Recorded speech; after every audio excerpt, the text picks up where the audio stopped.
Assalamualaikum warahmatullahi wabarakatuh. Perkenalkan, saya Anggun dengan NIM 21042113 akan mempresentasikan hasil resume materi tentang studi kebijakan publik.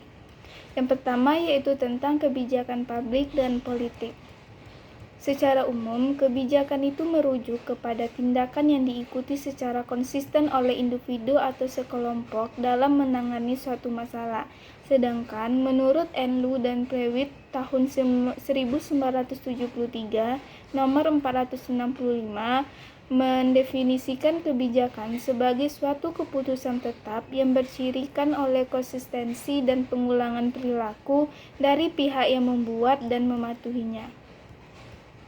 Kebijakan publik adalah serangkaian tindakan yang dilakukan oleh pemerintah dalam mengatasi persoalan publik. Kebijakan publik juga berkaitan dengan peraturan atau praktek lembaga yang melaksanakan aturan tersebut. Kebijakan publik tidak hanya mencerminkan nilai-nilai penting dalam masyarakat, tetapi juga mewakili nilai dari sekian banyak nilai yang menerima prioritas tertinggi dalam setiap keputusan yang diberikan. Selanjutnya itu pemerintah. Pemerintah mengacu kepada lembaga dan proses politik yang menjadi dasar pengambilan keputusan kebijakan publik. Lembaga dan proses ini mewakili kewenangan hukum untuk memerintah atau mengatur sekelompok orang. Sedangkan pemerintah juga menggunakan sistem federal di setiap lembaga pemerintahan seperti Kongres, Presiden, serta berbagai lembaga eksekutif diberi kewenangan hukum yang spesifik, tapi tumpang tindih berdasarkan sistem pemisahan kekuasaan. Selanjutnya yaitu politik. Politik menyangkut siapa yang berpartisipasi dan siapa yang mempengaruhi keputusan yang dibuat oleh pemerintah, serta siapa yang diuntungkan dan siapa yang dirugikan sebagai akibatnya. Politik juga berkaitan dengan proses elektoral yang digunakan warga negara untuk memilih pembuat kebijakan yang mewakili mereka. Politik juga dapat memberikan pengaruh atau dampak dalam pembuatan kebijakan. Oleh karena itu, pembuat kebijakan harus peka terhadap pandangan kelompok atau individu dalam pembuatan kebijakan publik. Selanjutnya itu analisis kebijakan. Analisis kebijakan diartikan sebagai penggunaan akal budi untuk memilih kebijakan terbaik di antara sejumlah alternatif kebijakan yang dipilih. Analisis kebijakan menggunakan metode penyelidikan dan mengambil dari berbagai disiplin ilmu. Serta analisis kebijakan juga mendorong pemikiran kritis yang disengaja tentang penyebab masalah publik, baik cara pemerintah atau swasta untuk bertindak sesuai dengan masalah tersebut, dan pilihan kebijakan mana yang akan digunakan. Selanjutnya yaitu konteks kebijakan publik. Yang pertama yaitu konteks sosial.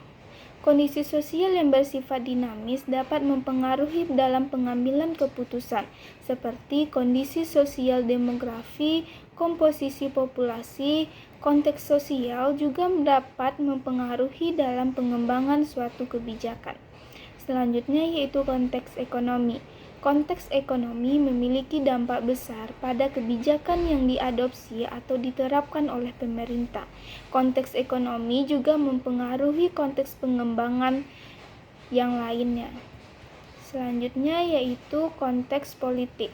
Politik bisa mempengaruhi pilihan kebijakan publik serta pembuat kebijakan publik, seperti pengaruh dari partai besar, partai-partai kecil, serta perbedaan ideologis di antara masyarakat. Yang keempat yaitu konteks pemerintah.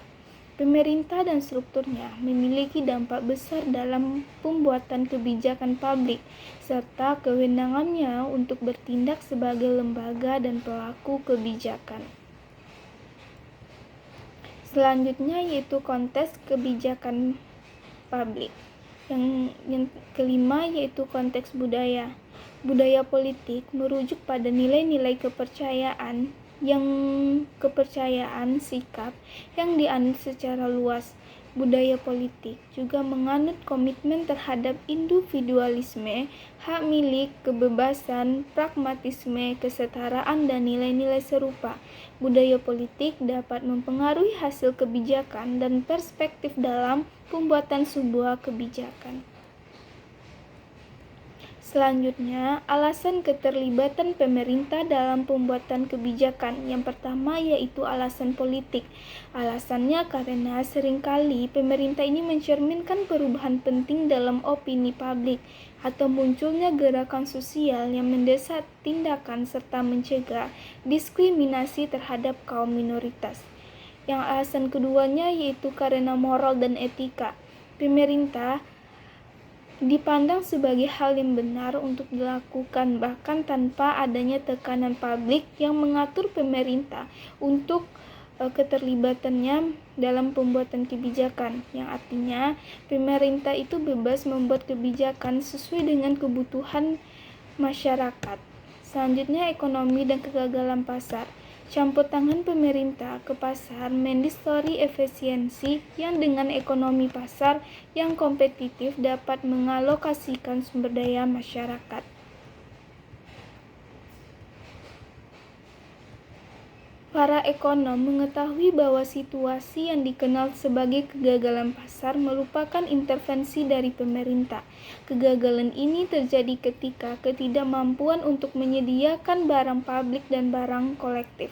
Kegagalan pasar juga disebabkan karena kegagalan informasi, dan ketika kurangnya informasi dapat menyebabkan konsumen menderita kerugian finansial, sehingga pemerintah dapat turun tangan untuk mengatasi persoalan tersebut. Barang privat terbagi ke dalam beberapa macam, yaitu barang privat murni adalah barang yang bersifat privat dan tidak mengalami kegagalan pasar. Jenis barang ini merujuk kepada barang publik. Selanjutnya, barang-barang berbayar, yaitu barang yang dapat dikonsumsi bersama dan pengecualian dapat dilakukan, contohnya layanan listrik dan kabel. Yang selanjutnya, sumber daya milik bersama, yaitu barang yang tidak dapat dikonsumsi bersama yang tidak memungkinkan untuk dikecualikan, contohnya sumber daya udara, air. Selanjutnya yaitu barang publik murni adalah barang yang dapat dikonsumsi bersama tanpa adanya pengecualian apapun. Semua masyarakat dapat menggunakan fasilitas barang tersebut. Selanjutnya yaitu praktik analisis kebijakan.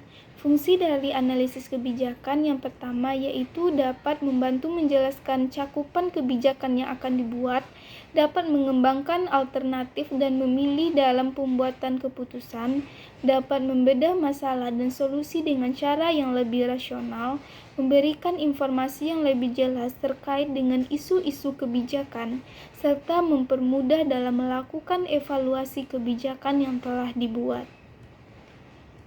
Cara untuk memutuskan kebijakan mengacu kepada efektivitas apakah kebijakan atau program yang telah dibuat atau yang sedang berjalan itu berhasil atau tidak, yang artinya seberapa besar kemungkinan tujuan atau sasaran kebijakan tersebut tercapai sesuai dengan tujuan yang telah ditentukan terlebih dahulu. Oleh karena itu, efisiensi merujuk kepada biaya atau suatu kebijakan atau usulan kebijakan dalam kaitannya dengan manfaat yang diharapkan bagi masyarakat. Sekianlah resume materi tentang studi kebijakan publik. Mohon maaf jika ada kata-kata yang salah. Wassalamualaikum warahmatullahi wabarakatuh.